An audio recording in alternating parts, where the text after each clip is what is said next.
اسلامی تقویم ہجری کا کیلنڈر حضرت عمر نے بنایا رضی اللہ تعالی عنہ نے، اور اسی تقویم کے مطابق وہ سال کی پہلی تاریخ کو اس دار دنیا سے آخرت کی جانب عازم سفر ہوئے۔ گویا جب ہجری سال کا آغاز ہوتا ہے تو سب سے پہلے ہمیں حضرت عمر فاروق کی یاد تڑپاتی ہے، ان کی شہادت کا تذکرہ تازہ ہوتا ہے، اور اطراف و اکناف عالم میں ان کے ذکر کی خوشبو سے، ان کے تذکرے کی مہک سے مشام ہستی منور ہوتے ہیں۔ تو یہ نئے سال کا آغاز ہے، ہم نئے عزم کے ساتھ آگے بڑھیں اور اپنی صبح کا آغاز صلاۃ التہجد سے کریں۔ تہجد کے لمحے اللہ کی رحمتوں کے نزول کے خاص لمحے ہوتے ہیں۔ میرے بزرگ فرمایا کرتے تھے کہ باطن کی صحت کے لیے تہجد کی نماز بہت ضروری ہے، اور جسم کی صحت کے لیے صبح کی سیر بڑی ضروری ہے۔ تو یہ دو چیزیں جو ہے وہ بہت ضروری ہے۔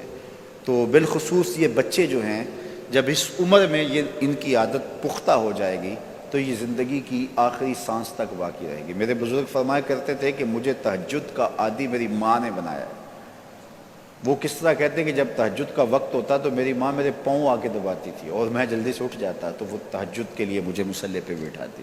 اس کے بعد نماز فجر ادا کیجئے، اور سورۃ یاسین جو شخص اپنے دن کا آغاز سورہ یاسین سے کرتا ہے، سارا دن اس کی حفاظت ہوتی ہے، شیاطین سے، شریروں سے، شر سے، گناہوں سے اور بہت سارے معاملات سے، اور نادیدہ حملوں سے، بہت کچھ چیزوں سے اللہ تعالیٰ اس کو محفوظ رکھتا ہے۔ تو سارے سورہ یاسین کی تلاوت اپنے معمولات میں شامل کر لیں۔ نماز فجر کی ادائیگی کے بعد آپ ہلکی پھلکی ورزش ضرور کیجئے۔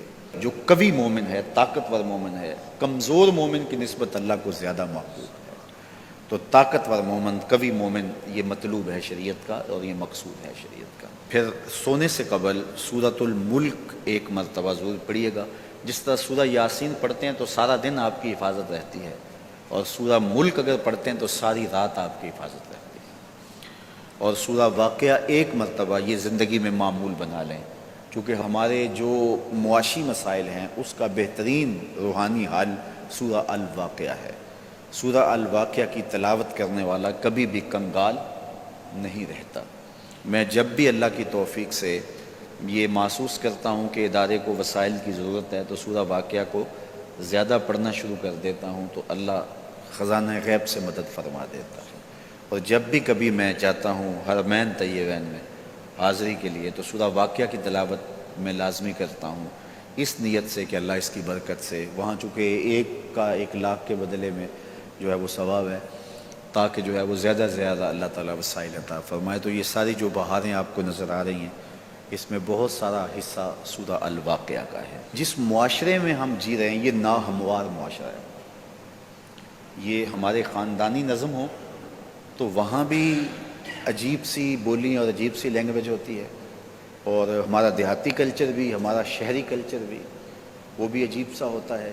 اسی طرح جو ہے وہ یہ ہمارے مدارس کی، مساجد کی دنیا بھی، یہ بھی ایک الگ کائنات ہوتی ہے۔ تو اس میں بھی مخصوص ایک طریقہ کار ہے اپنے مد مخالف کے لیے اور اپنے مد مقابل کے لیے۔ تو اس سے ہٹ کر کے جو ہے وہ جو شریعت کا مقصود ہے اس کے مطابق ہم نے اپنے قول و عمل کو مرتب اور منظم کرنا ہے۔